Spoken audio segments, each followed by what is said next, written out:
What's up, everybody? Jay LaValle, Joe Wrestling. This is my 2022 World Cup Freestyle result recap. Notice I called it a World Cup, not a World Championships, and that's simply because UWW unfairly sanctioned the Russian and Belarusian athletes from competing. I do not agree with that decision. Therefore, I'm calling it a World Cup. Adding in Russia and Belarus would have made significant impact to every single weight class except probably one.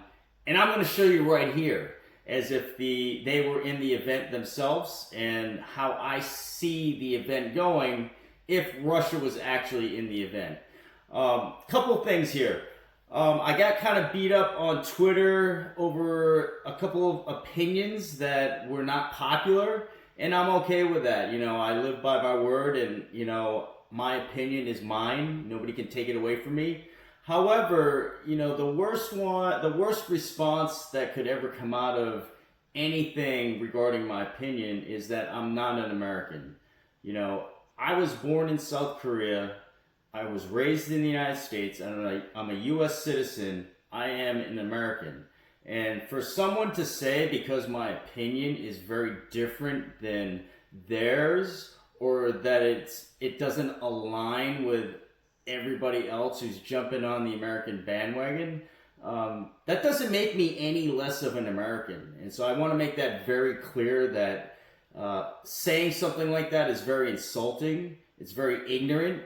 And, that's why I don't have any time to respond to small-minded people like that. So this is gonna really probably upset all of those people, but I don't care. I'm a truth seeker. I want to share my knowledge of things that I have studied in the sport of wrestling.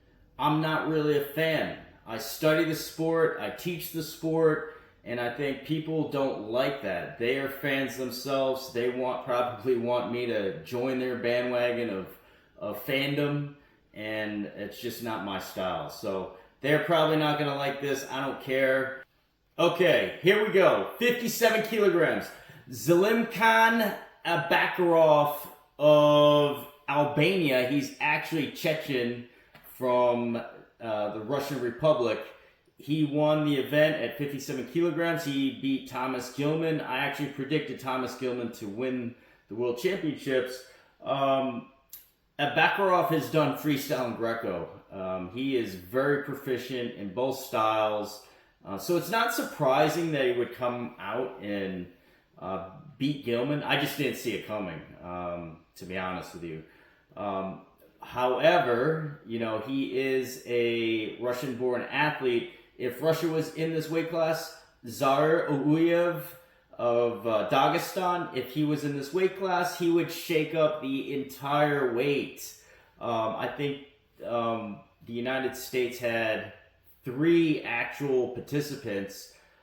Thomas Gilman, Stefan Misic was competing for Serbia, and Darian Cruz was competing for Puerto Rico. And all those guys were very close to medaling. In fact, Misic did medal. I don't think he would have medaled if Zaur Uyev was in this event. And this is how I see this weight class falling. I see Zaur Uyev, the Olympic champion. He would most likely win another world championship. I believe that would have been his third. I kind of went down the line, and I went with Abakarov grabbing the silver medal. I have Thomas Gilman in for a bronze medal. And then I have Sarlak of Iran for the other bronze medal. All right, so that is 57 kilograms. 61 kilograms. And in Russia, you got Abasgaji Magomedov. He's one of my favorite athletes to watch. However, Ray Higuchi is just on another level, I believe. And I don't think the result of this weight class would change. At least the champion of this weight class would change. However, the finalist, I do believe, would have been Abasgaji Magomedov, and he taking a silver medal. Harut Yanyan of Armenia, he bronze medal. I would also see him take a bronze medal. And Gashi of Iran took the other bronze medal here at 61 kilograms. All right. 65 kilograms. Man, this is a tough weight class. In fact, I did predict Ray Higuchi to win 61 kilograms when probably everybody was looking at other people. And I also took Ahmadzad Khalili, Ahmadzad Khalili of Iran to win this weight class. People probably thought that was a long shot. It's not. You know, I've studied these guys. I see their skill, and I can see. It's not that I'm jumping on a leap of faith. It's just that I see their skill is far superior than a lot of these other athletes. And he beat Yanni Diakomihalis in the finals. In fact, if Russia was in this weight class, and it would have been, I actually wrote it down as Rashidov, but it wouldn't have been Rashidov because Rashidov did not even place at the Russian Nationals. It would have been Ibragimov of Russia. So I would still take Russia as number 2 here. And then Musukayev of Hungary, who's also from Kabardino-Balkaria in Russia. He took a bronze medal. I see him still medaling. But I also have Haji Aliyev of Azerbaijan taking the other bronze medal. In fact, I don't even have Yanni medaling if Russia's in this weight class. All right, here we go. 70 kilograms. Narakuni of Japan. Man, he just rattled off a bunch of serious big wins over Bekbulatov. He is Russian. He is representing Uzbekistan. He also knocked off Akhmadaliyev, who was the world finalist from last year, and then he beat Zayn pretty badly in the finals. I have Narakuni taking a bronze medal here, and I have Bekbulatov taking a bronze medal here, and I have Akhmadaliyev of Kyrgyzstan in the finals, but that leaves Russia. Israel Kasimov, he's been around forever. He is probably the most skilled out of everybody in this weight class, and he might not even be the best representative of Russia here at 70 kilograms. However, he did just win the Russian Nationals, and that's why I have him at this weight class. All right, 74 kilograms. This is the weight class that Kyle Dake just won for the USA. You know, Kyle Dake barely got by Imami of Iran. In fact, I thought that Imami got ripped off in that bout. He would have actually won if the official didn't give Kyle Dake just a phantom point out of nowhere. And that's why I don't even have Kyle Dake medaling here. I have Razumbek Zamolov. He won the Russian Nationals. He's looking terrific in all the bouts I've seen him wrestle in 2022. I have him winning against Salkazanov. Salkazanov would have to settle for a silver medal. And then I have Imami and Chamizo taking the 2 bronze medals. Sorry, no Kyle Dake here.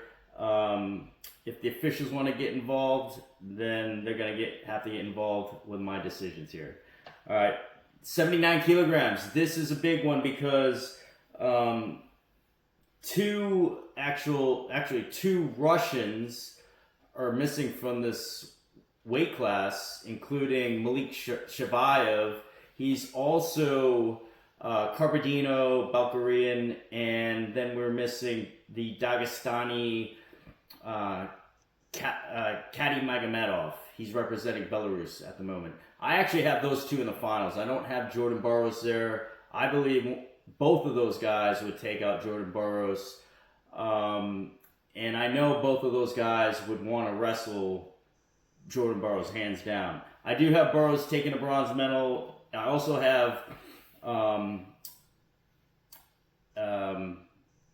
Abdur Rockmanov of Uzbekistan, Abdur Rockmanov of Uzbekistan. He's actually has been wrestling in the United States for quite some time now. But he didn't medal, but I do see him with those two other guys, Shavayev and Kady Magomedov, inserted into the bracket. I do see him emerging out, just because I think, you know, an early loss means less wrestling and just better preparation to grab a medal later on. And he was an Olympic bronze medalist, so it didn't work out for him in the World Cup, but my World Championships it does.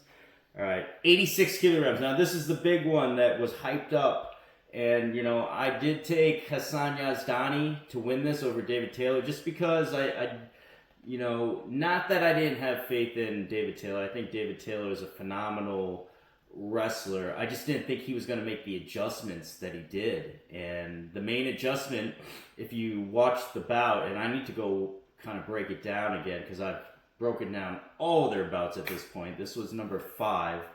The last bout in Oslo last year, a year ago, David Taylor was slapping a right hand collar tie and just hanging there, and it would give Yazdani a split-second opportunity to jump in his left-handed underhook. All right, and that was the biggest difference in Oslo. In Belgrade, Serbia, at the World Cup, completely different. He didn't even, I don't think he collar tied once with his left hand. And I broke that down for you guys, and I even broke down the frequency and the number of times Yazdani went to it, the underhook off the left-hand collar, and the number of times he scored, and I broke that down in all of their previous bouts. I'm going to break this one down as well, so check that out. But 86 kilograms with Russia, North Ossetian, Artur Napanov. I've been high on this guy for forever. You know, this is a guy that lost his mom in the Beslan school attacks when he was a little kid. In the terrorist attacks, the Chechens attacked his school. Zarbek Sidikov was his classmate, believe it or not, back in I think it's 2002. Really sad stuff. Lost his mom in that massacre, and it's hard to hold a guy down who's fighting for something more than just a wrestling match. And I've been saying it for months prior to this event that Nafanov would beat Taylor and Yazdani. So in my 2022 World Championship world, Nafanov is going to emerge as the winner here at the 86 kilogram bracket, and he's going to win over Taylor. I have a win with him over Taylor. I have Hassan Yazdani taking a bronze there, and then I have my man Ethan Ramos. He's from the United States but representing Puerto Rico. Got a chance to train him. He took 5th. I'm so proud of him. He took 5th. He was so close to winning a medal this year, but he took 5th this year, and in my world, he's taking a bronze. Here we go. 92 kilograms, not much of a shakeup. I think for the most part, it was wrestled right with Kamran Gazimpour of Iran winning. I had him winning, predicted him winning over Cox, Jaden Cox. The only difference is I have Magomed Kurbanov of Russia in there taking a bronze, and then Nurmagomedov of Azerbaijan also taking the other bronze. He did actually win the bronze medal at the World Cup. 97 kilograms. This is the Snyder-Sadulayev saga. I think this would have been the 5th time they would have wrestled. Sadulayev has got him the last 2 or 3. I think it's 3. But I have Kyle emerging. You know, Kyle trained in my club when he was younger. I can't gamble against a guy like that. Somebody that's been up through my club that I've personally know. I never pick against guys like that. So I have Kyle winning. He did win, but without Sadulayev, I have Kyle winning in my Sadulayev bracket. Magomedov of Azerbaijan taking the other bronze, and then I have Vladimir Baitakaya. He's another Russian. That's basically 3 Russians medaling in this bracket. And that's not even all the other Russians representing other countries. Saratov is not in there. Sharapov is not in there. I mean, I think there's 2 or 3 other Russians that didn't compete, and they generally do compete for other countries. Then here's the last weight class. It's 125 kilograms, completely unchanged. This is Russia's weakest weight, but it's completely unchanged with the actual real results. Taha Akul from Turkey taking the gold medal. Mukhtar, a surprise finalist from Mongolia. And Amir Hoizin Zare of Iran taking the bronze, and Gino Petrashvili of Georgia taking the other bronze medal. You know, that's it. You know, I'm gonna post. This is sort of my cheat sheet. I'm gonna post this on the video description so you can see where my mind was, and then I will actually post the actual results as well. And you know, I'm sure I'm going to take some heat for this, and I don't care. This is my opinion. I just kind of had fun with it, and I want you know, my viewers to enjoy hearing what I had to say about it, and sort of the logic behind it. You know, this is quick, but I think you know, people that study the sport like I do and know the athletes like I do would understand why I would come to the conclusion of many of these brackets like I did. That's about it, guys. Thanks for watching. Peace!